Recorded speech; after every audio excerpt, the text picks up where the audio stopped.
Hey everybody, Dan here with Pain Free You. Today's topic is going to be, is this TMS? Is that TMS? Is everything TMS?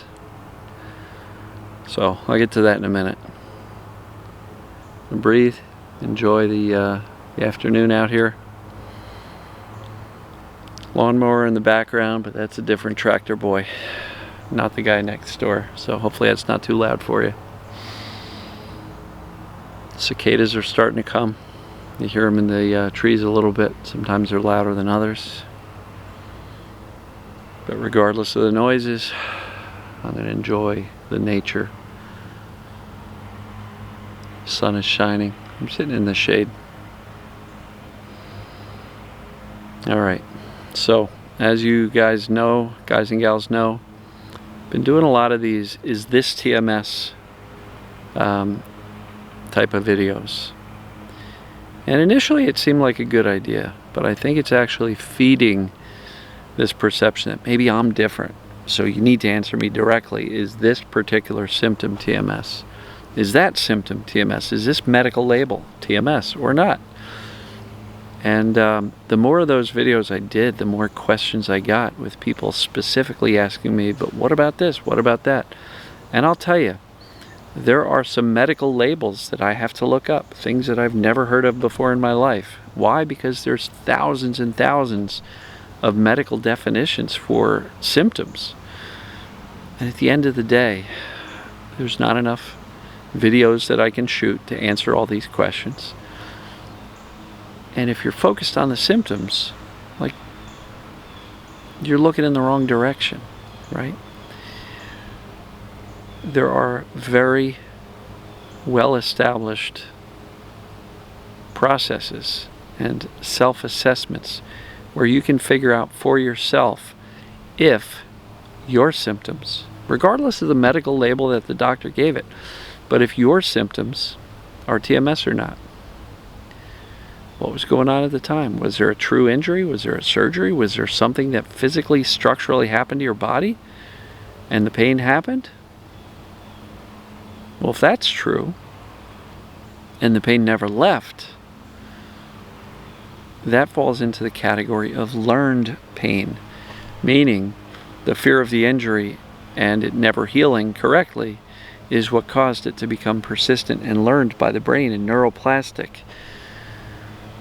If the pain lasts longer than that injury should have taken to heal, it's TMS, it's learned. You know, and if your symptoms seemingly came out of nowhere at a stressful time in your life, doesn't matter what medical label the doctors give you, yes, that's TMS, right? People say, but my pain never moves.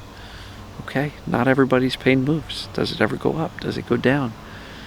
Does it change ever with lack of attention on it and living your life versus staring at it all day?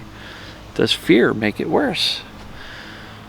Does calm and relaxation make it better? There's ways of telling whether or not your symptoms are TMS or not. I have a downloadable self-assessment at painfreeyou.com. You can download that. If you're not sure what TMS is, watch the 20-minute video at painfreeyou.com. It explains it pretty well. It talks about not only the emotional side of it, but also how the nervous system can become highly elevated. These things can happen. And it doesn't have to take some huge traumatic emotional event to turn on the pain. It could just be one little thing that's like the straw that broke the camel's back that creates this symptom in the first place. We get medicalized, we get traumatized by the medical system that fails to give us a solution. And before you know it, you can end up in a chronic state of sensations that are less than pleasant. So I don't think I'm going to keep on doing these is this TMS style videos, because it just seems to cause more and more people to question, well, what about this? What about that? I'm not even going to mention the names of these medical definitions or description of the symptoms, because it just feeds the curiosity even more so. Do the assessments. I have a pain quiz. Go to yourpaintest.com. Take the test, 10 questions, take you 3 to 4 minutes. If it's over 29, it's TMS. Look back at the pain history. How did it start? Did the pain last longer than an injury should have taken to heal? If so, it's likely TMS. Does your pain ever change in intensity? Are you people-pleasing, a do-gooder, perfectionistic, right? Are you a highly anxious person? A lot of these things are clues. Do the assessment. Take the pain test. Download the self-assessment at painforyou.com. There's also a series of 30 questions at Dr. Schubner's ppdassociation.org/symptoms. ppdassociation.org/symptoms. There's 30 questions there. The more of them you answer yes to, the more likely it is that it's TMS. You don't need me to tell you it's TMS. You don't need a doctor to tell you it's TMS, because inevitably we would have to talk to you anyway to ask you the same types of questions that are in the assessments.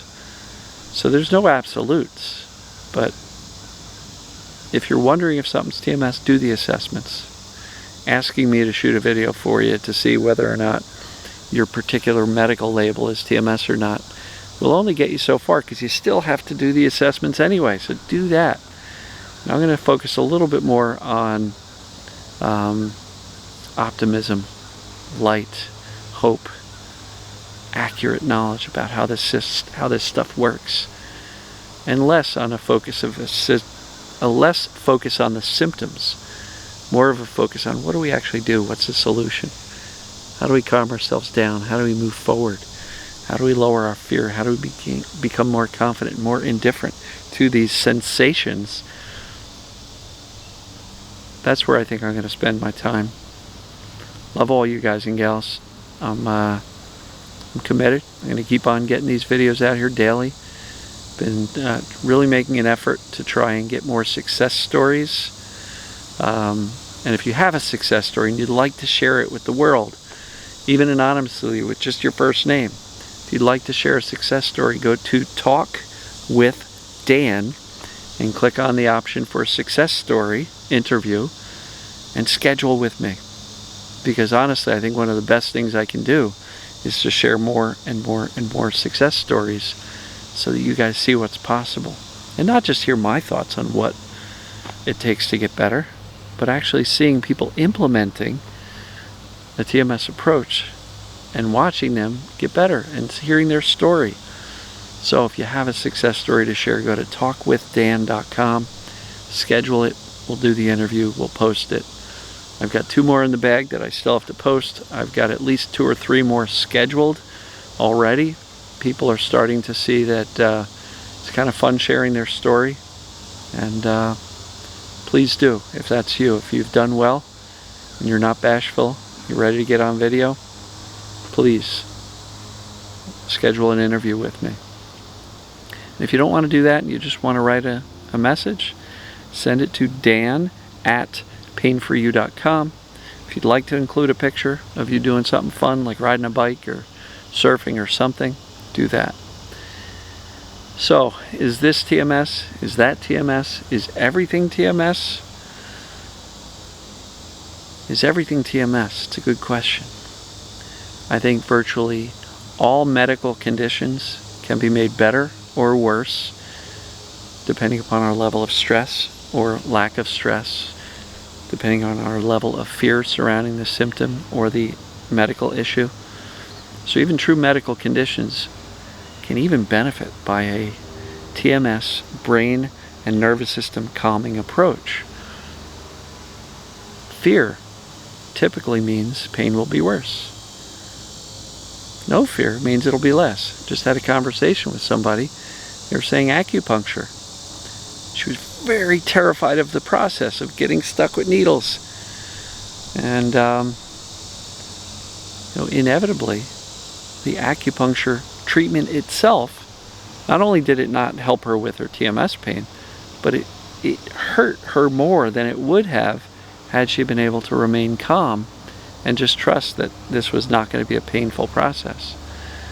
So there is literally no downside to a TMS approach like mine, where the primary goal is not to fix symptoms, But the primary goal is to teach the brain that you're okay already, and to calm the brain down so that the brain can calm the nervous system down. There's no downside to that, whether you've got a real illness or TMS. It doesn't matter. There's no downside to remaining calm, breathing, soothing, reminding yourself, reassuring yourself that you're okay, accurate knowledge that you're not broken. There's no downside to doing that. And it can even help legitimate issues. If you sprain your ankle, guess what? Freaking out over it, it's going to make it hurt worse and take longer to stop hurting, right? Remaining calm, trusting your body to heal, and trusting your body is a key phrase. I love it. Trust your body. It knows what to do if we get out of its way. So, I don't know if these cicadas are reacting to me sitting out here talking, but they're getting louder. So, that's all I've got for you on this one. Is this TMS? Is that TMS?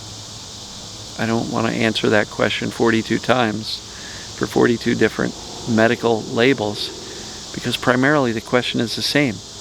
Do the assessment. So that's what I'm going to point you to. yourpaintest.com. Do that assessment. Download the self-assessment. It's a little bit longer at painforyou.com. Go to ppdassociation.org/symptoms. Answer the question for yourself, because I can't tell you if you are experiencing TMS or not, but you can figure it out. So do that. And for anybody disappointed that I'm not going to talk about your symptoms specifically or your medical label, I apologize. But the answer is the same, regardless of what medical label you throw at me and say, do a video for me, Dan. You know, the videos are going to become very repetitive. So, love you guys and gals. I will see you tomorrow.